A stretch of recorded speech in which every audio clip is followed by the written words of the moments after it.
இன்னைக்கான வீடியோவில் என்ன நடக்கலாம்னு சொல்லிட்டு பார்க்கலாம். வீடியோக்குள்ளே போகிறதுக்கு முன்னாடி நம்ம சேனலை லைக் அண்ட் சப்ஸ்கிரைப் பண்ணிவிட்டு கொஞ்சம் சப்போர்ட் பண்ணுங்கள். வாங்க இப்போ வீடியோக்குள்ளே போகலாம். எபிசோட் ரொம்பவே இன்ட்ரெஸ்டிங்காக போய்கிட்டு இருக்கு. நம்ம சாம்பிடுச்சேரி ரேவதியை ஏதோ கல்யாணத்துக்கு கூட்டிகிட்டு போகிறேன்னு சொல்லிட்டு ஏமாற்றி கூட்டிகிட்டு வராங்க. அப்புறமேட்டுக்கு அதான் ரேவதிக்கிட்டே சொல்கிறாங்க, ரேவதி உனக்கும் மருத்துக்கும் நான் கல்யாணம் ஏற்பாடு பண்ணியிருக்கேன் அப்படிங்கிற மாதிரி சொல்லும்போது நம்ம ரேவதி பயங்கரமாக ஷாக் ஆகுறாங்க. என்னமோ சொல்கிறீங்க, அப்பா மாமா அக்கா யாருமே இல்லாமல் எப்படிமா என்னோட கல்யாணத்தை நடத்த முடியும் அப்படிங்கிற மாதிரி சொல்ல இதை கேட்ட சாம்பிடுச்சிருக்கு என்ன சொல்கிறதுனே தெரியல. இல்லை ரேவதி, மருது வந்து ஏதோ ஒரு அப்பார்ட்மெண்ட்டில் வீடு வாங்குறாரா, அதுக்காக உன்னோட சைன் தேவைப்படுது, அதனால தான் உன்னைய சீக்கிரமாக ரிஜிஸ்டர் மேரேஜ் பண்ணணும்னு நான் ஆசைப்பட்டுட்டு இருக்கேன் அப்படிங்கிற மாதிரி சொல்ல இதை கேட்டு ரேவதி சொல்கிறாங்க, என்னம்மா அதுக்கு ஒரு சைனை போட்டுட்டு வாங்கிட்டா முடிஞ்சு போச்சு, அதுக்காக ரிஜிஸ்டர் மேரேஜ் வரைக்கும் யாராவது வருவாங்களா அப்படிங்கிற மாதிரி கேட்க அதுக்கு சாம்பிடுச்சேரி சொல்கிறாங்க, ரேவதி அம்மா உன் நல்லதுக்கு தானே சொல்லுவேன், நீ கார்த்தியை மட்டும் கல்யாணம் பண்ணிக்கிட்டேன்னா ரொம்ப சந்தோஷமாக இருப்பேன் அப்படின்னு சொல்லிட்டு மருது பேரை தான் கார்த்தியை மாற்றி நம்ம சாம்பிடுச்சேரி ரேவதியை நம்ப வச்சிருக்காங்க. ஆனாலும் நம்ம ரேவதிக்கு ஏதோ ஒரு தப்பு நடக்கிற மாதிரியே தெரியுது. இந்த சைடு சூரியகலா மருது ரெண்டு பேருமே வந்துடுறாங்க.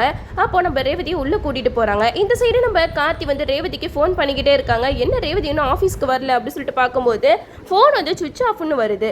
இதை பார்த்ததுமே நம்ம கார்த்தி வந்து பயங்கரமாக ஷாக் ஆகுறாங்க. என்னது இது, ரேவதி ஃபோன் எப்போவுமே சுவிட்ச் ஆஃப்னு வராது, ஏதாவது பிரச்சனையில் மாட்டிக்கிட்டாலும் சொல்லிட்டு கார்த்தி ஒரு பக்கம் பதட்டம் அடைகிறாங்க. நம்ம மயிலுக்கு கால் பண்ணி கேட்குறாங்க, இப்போ சகல எங்கே இன்னும் ரேவதி ஆஃபீஸ்க்கு வரவே இல்லை அப்படிங்கிற மாதிரி கேட்க அதுக்கு நம்ம மயில் வாகனம் சொல்கிறாங்க, அத்தை அவசரமாக ரேவதியை எங்கேயோ கூட்டிகிட்டு போனாங்கப்பா, அது மட்டும் தான் எனக்கு தெரியும் அப்படிங்கிற மாதிரி சொல்ல இதை கேட்ட கார்த்தி சொல்கிறாங்க, எனக்கு என்னமோ தப்பாக இருக்குது, ரேவதியை எதுக்காக அவங்க அவசரமாக கூட்டிகிட்டு போகணும் அப்படிங்கிற மாதிரி சொல்லும்போது நம்ம மயில் வாகனம் சொல்கிறாங்க, ஆமாம் சகல நீ சொல்கிறது கரெக்டு தான், இந்த வீட்டில் சூரியகலாவும் இல்லை, அப்போது அவங்க எல்லாருமே சேர்ந்து ஏதோ ஒரு பிளான் பண்ணுறாங்க தான் எனக்கு தோணுது அப்படிங்கிற மாதிரி சொல்லும்போது நம்ம கார்த்தி வந்து சொல்கிறாங்க, கண்டிப்பாக அவங்களுக்கு நான் தான் எப்படின்னு தெரிஞ்சிருக்கோம், அதனால எப்படியாவது ரேவதியை மருதுக்கு கல்யாணம் பண்ணி வைக்கலான்னு பிளான் பண்ணிட்டாங்க போல, இதை விடவே கூடாது அப்படிங்கிற மாதிரி கார்த்தி சொல்ல அதுக்கு மயில் வாகனம் சொல்கிறாங்க, நான் எல்லா கோயிலும் போய் செக் பண்ணுறேன்ப்பா அப்படிங்கிற மாதிரி சொல்ல உடனே கார்த்தியும் நானும் வரேன் அப்படின்னு சொல்லிட்டு கிளம்புறாங்க. இதை பார்த்து பிரியா வந்து கார்த்தி போகக்கூடாது, எப்படியாவது அவரை தடுக்கணும் அப்படின்னு சொல்லிட்டு என்னென்னமோ பண்ணுறாங்க. ஆனால் எல்லாத்தையுமே அவாய்ட் பண்ணிட்டு நம்ம கார்த்தி வந்து கிளம்பிடுறாங்க. அப்போ தான் பிரியா வந்து லிஃப்ட் ஒயரை கட் பண்ணலாம் அப்படின்னு சொல்லிட்டு லிஃப்ட் ஒயரெல்லாம் கட் பண்ணிடுறாங்க. இதுக்கப்புறம் நீ எப்படி போயிட்டு அந்த கல்யாணத்தை தடுக்கிறேன்னு பார்ப்போம் அப்படின்னு சொல்லிட்டு பிரியா பயங்கர வில்லத்தனமாக யோசிச்சுட்டு இருக்க. இந்த சைடு நம்ம கார்த்தி லிஃப்டோட ஒயர் அந்தது தெரியாமல் லிஃப்ட்டில் ஏறி போய்கிட்டு இருக்காங்க. அப்போ திடீர்னு லிஃப்ட் வந்து அப்படியே ஸ்டாப் ஆகிடுது.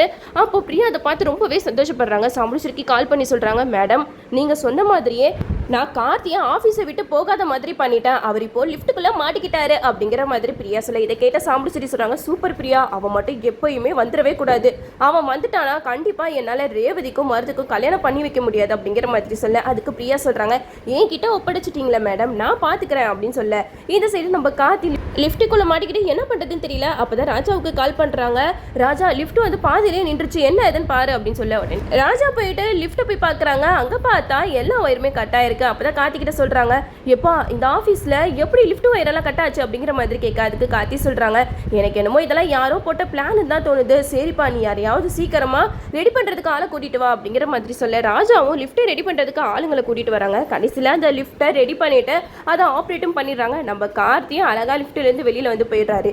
இதை பார்த்துட்டுமே பிரியாவுக்கு என்ன பண்ணுறதுனே தெரியல. எப்படியாவது நம்ம கார்த்தியை போக விடாமல் தடுத்துடலான்னு பார்த்தா கடைசியில் அவர் போயிட்டாரு, இப்போ நம்ம என்ன பண்ணுறது அப்படிங்கிற மாதிரி யோசிச்சுட்டு இருக்க. இந்த சைடு நம்ம மயில் வாகனம் கோயிலாக போய் தேடுறாங்க. கோயிலில் எங்கேயுமே சாம்பிடுச்சேரியை காணோம். அப்போ கார்த்திக்கு கால் பண்ணி சொல்கிறாங்க, சகல நான் எல்லா கோயிலையும் தேடிட்டேன்ப்பா, அங்கே அத்தை ரேவதி மருது யாருமே இல்லை, இப்போ என்னப்பா பண்ணுறது அப்படிங்கிற மாதிரி கேட்க உடனே நம்ம கார்த்தி சொல்கிறாங்க, அவங்க எங்கே போயிருப்பாங்க எனக்கு தெரியும், போயிட்டு ரிஜிஸ்டர் ஆஃபீஸில் போய் பாருங்கள், கண்டிப்பாக அவங்க அங்கே தான் இருப்பாங்க, அதுக்குள்ளே நானும் வந்துடுறேன் அப்படிங்கிற மாதிரி கார்த்தி சொல்கிறாங்க. இந்த சைடு நம்ம மயில் வாகனமும் ரிஜிஸ்டர் ஆஃபீஸ் போகிறாங்க. அங்கே போனால் நம்ம சாமுடிச்சேரி ரேவதி சூரியகலா மருது எல்லாம் மாலையும் கையோடமாக இருக்காங்க. இதை பார்த்ததுமே நம்ம மயில் வாகனுக்கு தூக்கி வாரி போட்டுருச்சு. அத்தை இவ்வளோ கேவலமாக இருப்பாங்க நான் கொஞ்சம் கூட நினச்சி பார்க்கல, கார்த்தியை பழி வாங்கணும்னு சொல்லிட்டு தன்னோட சொந்த பொண்ணோட வாழ்க்கையவே இப்படி கெடுக்கணும்னு நினைக்கிறாங்களே, இவங்களாம் ஒரு அம்மாவா அப்படிங்கிற மாதிரி நம்ம மயில் வாகனம் திங்க் பண்ணிக்கிட்டு இருக்க.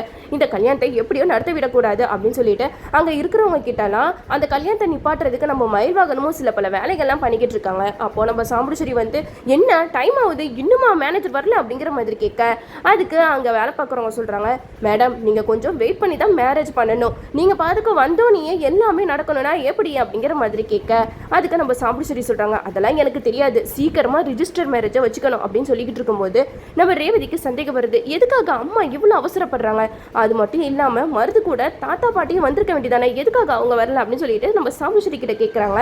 அம்மா எதுக்காகம்மா தாத்தாவும் பாட்டியும் வரல அப்படின்னு சொல்லிட்டு கேட்க, அதுக்கு சாம்புஸ்ரீ சொல்கிறாங்க, இல்லை ரேவதி அப்படின்னு சொல்லிட்டு சமாளிக்கும் போது மருது சொல்கிறாங்க, ரேவதி அவங்க 2 பேருமே காசிக்கு போயிருக்காங்க. இப்போ எனக்கு உன்னோட சைன் தேவைப்படுது, அதனால தான் நான் அவசரமாக ரெஜிஸ்டர் மேரேஜ் பண்ணலான்னு வந்திருக்கேன் அப்படிங்கிற மாதிரி சொல்கிறாங்க. இதை கேட்டதுமே நம்ம ரேவதிக்கு என்ன பண்ணுறதுனே தெரியல. அவங்களுக்குள்ள ஏதோ ஒரு விஷயம் ஓடிக்கிட்டே இருக்கு. இல்லை அம்மா பண்ணுறது ரொம்ப தப்பு, எதுக்காக ரிஜிஸ்டர் மேரேஜ் வரைக்கும் இப்படி என்னை கூட்டிகிட்டு வந்திருக்காங்கன்னு தெரியலையே அப்படின்னு சொல்லிட்டு நம்ம ரேவதி வந்து யோசிச்சுட்டு இருக்க.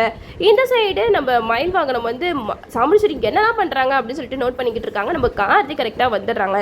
நம்ம கார்த்தி மயில் வாகனம் 2 பேருமே ரெஜிஸ்டர் ஆஃபீஸ்க்குள்ளே போகிறாங்க. அங்கே போனதுமே சாம்புஸ்ரீக்கு தூக்கி வாரி போட்டுருச்சு. நம்ம யார் இந்த இடத்துக்கு வரக்கூடாதுன்னு நினச்சோமோ அவங்களே வந்துட்டாங்களே அப்படின்னு சொல்லிட்டு சாம்புஸ்ரீ திரு முழிச்சுக்கிட்டு இருக்கா. இந்த சைடு சூரியகலாவை நம்ம கார்த்தி பார்க்குறாங்க. இவ ஏற்கனவே என் குடும்பத்தை அழிச்சவ, இப்போ சாம்புஸ்ரீ அந்த குடும்பத்தை அழிக்கிறதுக்கு வந்துட்டாளா அப்படிங்கிற மாதிரி நம்ம கார்த்தி வந்து சூரியகலாவை ரொம்ப கேவலமாக பார்த்துக்கிட்டு இருக்காங்க.